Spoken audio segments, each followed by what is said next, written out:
Hey guys, it's Thomas here, and today I'm going to be going over what to expect while studying at university. So let's get started. Is it a big step up from A-levels to university? The answer is yes. Studying at A-level and university is very different. I found personally that there wasn't much of a gap between my last year of secondary school and my first year of university in the actual content, but it was the style of learning which was very different. At university, you're expected to do a lot of work by yourself, and you have to manage your own time, and it's not like at a sixth form or college, there's a lot less spoon feeding.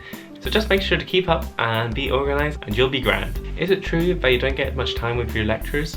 This obviously depends on your course. For sciences and engineering, you get a lot of lecture time. I actually got more lecture time than I did in my A-levels. I was getting about 25 hours a week. Whereas if you're doing Englishes and arts, generally you're getting the lower end. I know my cousin did an art degree and she was only getting 6 hours a week in her first term. But so it all depends. See, I find that most lecturers at universities do have an open door policy, so you can go and speak to them if you're having problems with the course content.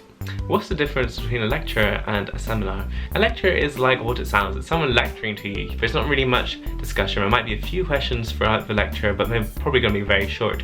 Whereas a seminar is more of a discussion.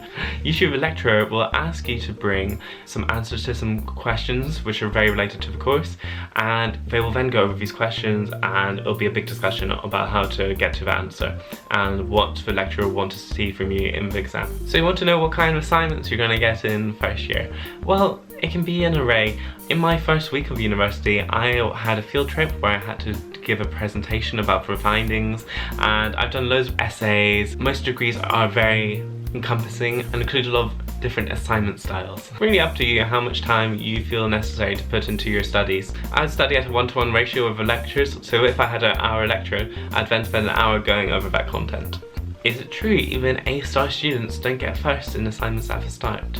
Yes, this is very true. Assignments at university are very different to assignments at colleges and sixth forms. The assignments are put under a lot more scrutiny. A lot of lecturers would say when you're getting a first, that work should be publishable.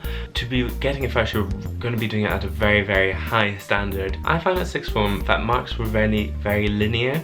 So if you put in X amount of time, you'd get Y back. Whereas at university, it's not that same linear pattern. You could be putting a lot of time into something and you might be missing the points that the lecturers actually wanted you to get.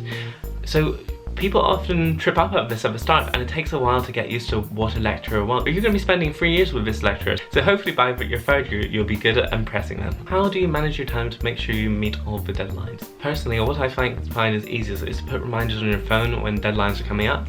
Departments generally have a hand-in day, so for me, my hand-in day was always a Tuesday. So that means for me, I would do most of my assignment work at the weekend and try and get it all ready for Monday, and then do my final checks on Monday, ready to hand in Tuesday 4 PM. Also, it's very common for universities to use VLEs.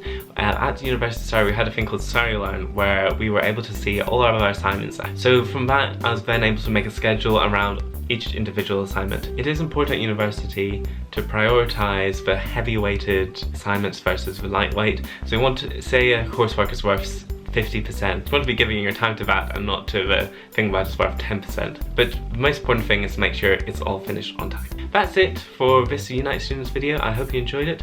I hope to see you on the Unite Students channel soon.